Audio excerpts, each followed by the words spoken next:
With anxiety, stress, and sleep dysfunction skyrocketing across the globe, it's really important to understand how to digest the environment around us. When we perceive anxiety or get into a fight or flight state of mind, our energy is kept in thought. We breathe air in our lungs and it symptomatically feels like shortness of breath. To override this autonomic nervous system phenomena, we must breathe deep into our pelvic diaphragm. Now, you may feel restrictions in your jaw, your throat, your diaphragm, or even your low back. It's important to understand these restrictions so we can work on opening an airway. Your first conscious breath is when you wake up in bed, so let's start there. Here are a couple exercises that we can do before getting out of bed. First, we're going to be lying face down with your hands over your forehead. You're going to use this pillow or a soft ball and put it under your abdomen. The purpose of the pillow or the soft ball is to give you some feedback over your abdomen. Now we're going to breathe deep into this pillow and have it give us some feedback.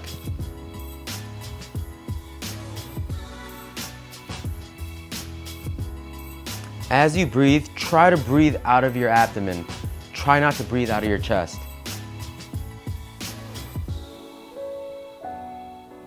Now we're going to go face up.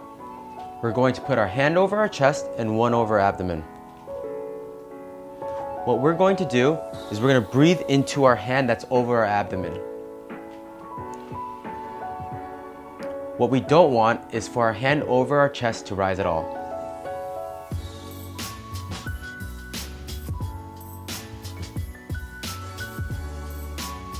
We're going to breathe over our abdomen, breathe out of our flanks and our lower back. Imagine a balloon inside your abdomen just slowly getting bigger and smaller.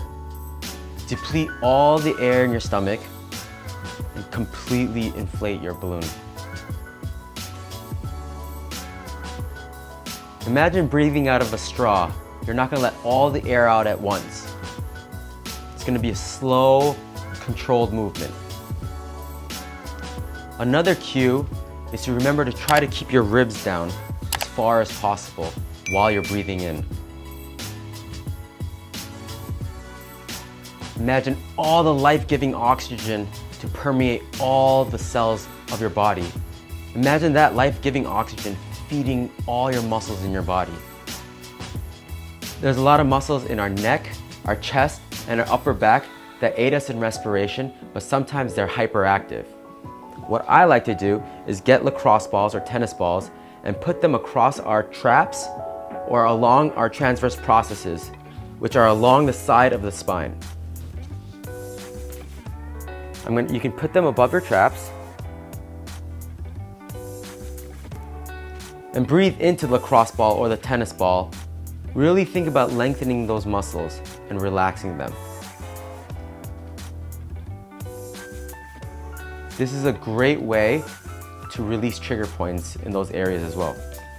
Tennis balls, lacrosse balls, or trigger point balls, which are specifically made to release tension in the fascia, are great tools to lengthen muscle. Next, we're going to take our fingers and put it in our obliques. Now, push back into your fingers with your core. It might help to go tss, tss, tss, to feel those muscles engage. This is called abdominal bracing.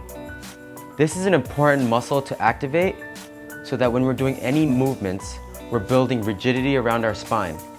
It's important to build strength in this area, but more importantly, endurance, because that's what's going to protect our spine. Abdominal bracing is such an important activation because it allows us to protect our core. And it's important because it's involved in almost every action of our day.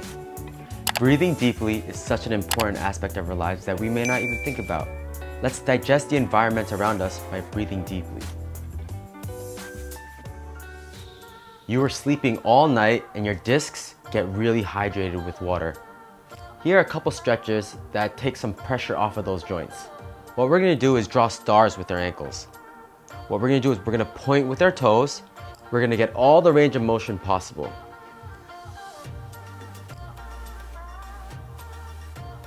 This is great for inversion, eversion, dorsiflexion, and plantar flexion, all the movements of your ankle.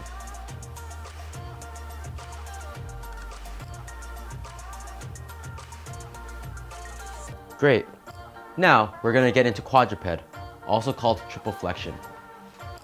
We're gonna get our wrists directly under our shoulders, our knees about hips width apart. We're gonna lock our elbows. For many of you out there, if your wrists are in pain, you can go into the fist position. We're going to keep our elbows locked, relax our shoulders. We're gonna retract our chin, and we're gonna bring our navel into our spine. We're gonna envision a pole going to the top of our head out through our pelvis. And we're gonna imagine a hot pot of tea right over our pelvis that we don't want to spill over.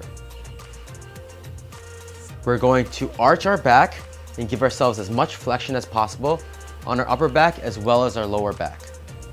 We're gonna bring our chin to our chest and breathe into this position. Next, we're gonna look up to the ceiling and extend our back as much as possible. Many of you might find that it's hard to have some movement in our upper back.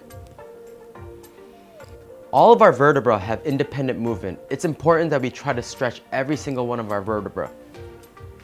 Back down. Good. Next, we're going to sit on our heels, and we're going to flex at our hip with our hands in front of us.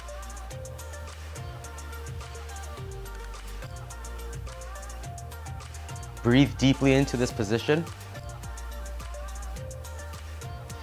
And you can move side to side, really attacking those lats. This is a great postural exercise.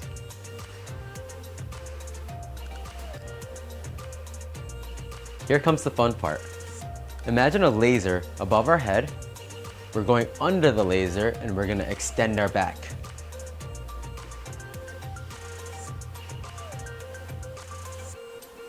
Okay, good.